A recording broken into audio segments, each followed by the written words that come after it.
केजरीवाल की गिरफ्तारी के खिलाफ आम आदमी पार्टी की तरफ से ऐलान किया गया 7 अप्रैल से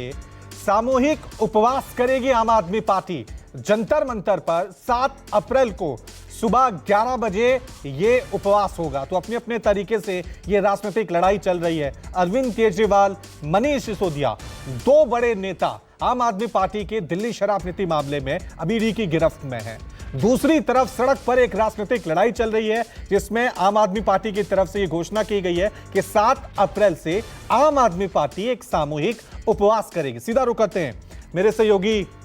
पल्लवी हमारे साथ बने हैं। पल्लवी, कानूनी लड़ाई अपनी जगह चल रही है और पहली बार संजय सिंह को जमानत मिली है, थोड़ी राहत मिली है, लेकिन राजनीतिक लड़ाई के तहत अभी जो हम देख रहे हैं, लड़ाई का जो भी परिदृश्य हमारे सामने नजर आ रहा है पल्लवी, उसमें यही कि आम आदमी पार्टी सिर्फ दिल्ली शराब नीति और ईडी इन्हीं मुद्दों पे उलझ के रह गई है। और अब जो ये ऐलान किया गया है सामूहिक उपवास, बल्कि वक्त था कि वो फ्रंट फुट पे खेले, मुद्दों पे बात करें, बीजेपी पे अटैक करें। आपको लग रहा है थोड़ा सा फंस गई है कहीं इन सब मुद्दों पे?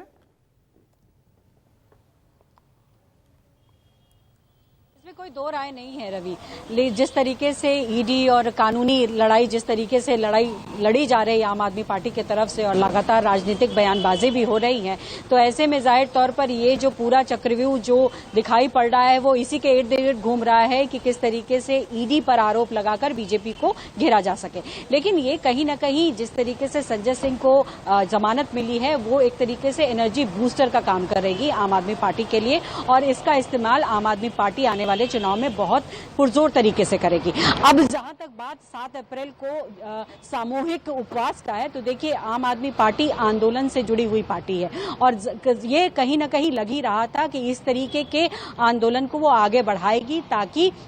बीजेपी पर वो दबाव बना सके। लगातार राजनीतिक बयानबाजी अपनी तरफ चल रही है, लेकिन इस तरीके के उपवास और अनशन से ये हमेशा ही जानी जाती रही और इसीलिए ये देशव्यापी उपवास किया जा रहा है, जिसे ओपन फोरम भी कहा गया कि इसमें कोई भी संगठन आकर शामिल हो सकता है, कोई भी पार्टी आकर शामिल हो सकता है, तमाम लोगों के लिए ओपन है, यानी खुला दरवाजा है। यहाँ पर तमाम लोगों को बुलाया गया है, आम लोगों को भी कहा गया है कि आप भी आकर जुड़िए। जिस तरीके से ईडी एक्शन कर रही है, जिस तरीके से लगातार नेताओं पर प्रेशर बनाया जा रहा है, उसको लेकर के उपवास किया जा रहा है, तो कहीं ना कहीं फिर से वही चीजें करने की कोशिश कर रही है आम आदमी पार्टी जो पहले भी करती आई है कि आंदोलन के जरिए आम लोगों को जोड़ा जा सके। और इसीलिए जिस तरीके से केजरीवाल को आशीर्वाद का प्रोग्राम जो कैंपेन शुरू किया था सुनीता केजरीवाल ने एक नंबर के जरिए, हालांकि आम आदमी पार्टी की तरफ से कहा गया कि काफी ज्यादा मैसेज आने की वजह से वो नंबर क्रैश कर गया, इसलिए अब वेबसाइट तैयार की गई है। और ये जो उपवास का कार्यक्रम होगा रवि, उस उपवास के कार्यक्रम के फोटोज जो है उस वेबसाइट पर पोस्ट करने के लिए कहा गया है, जो कि केजरीवाल को आशीर्वाद.com के नाम से चलाया जाएगा। और इस पर आम लोगों से कहा गया कि वो न सिर्फ फोटोग्राफ डाले उपवास करने के, बल्कि वो अपनी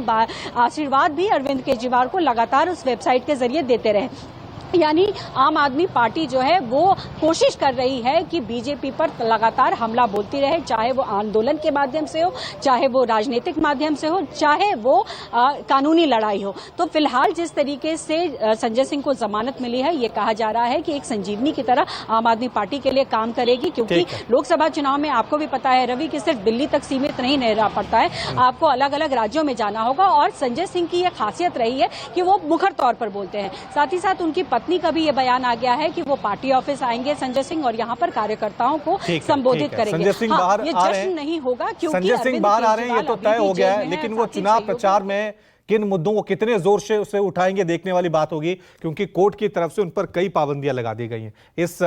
मामले में नहीं बोलना है, उस मामले में चुप रहना है, यहाँ नहीं जाना है, लोकेशन पूरी पुलिस को देना है, ये देखने वाली बात होगी कि जमानत मिलने के बाद संजय सिंह का किस तरह का अवतार नजर आता है। शुक्रिया आप दोनों का तमाम जानकारी के लिए।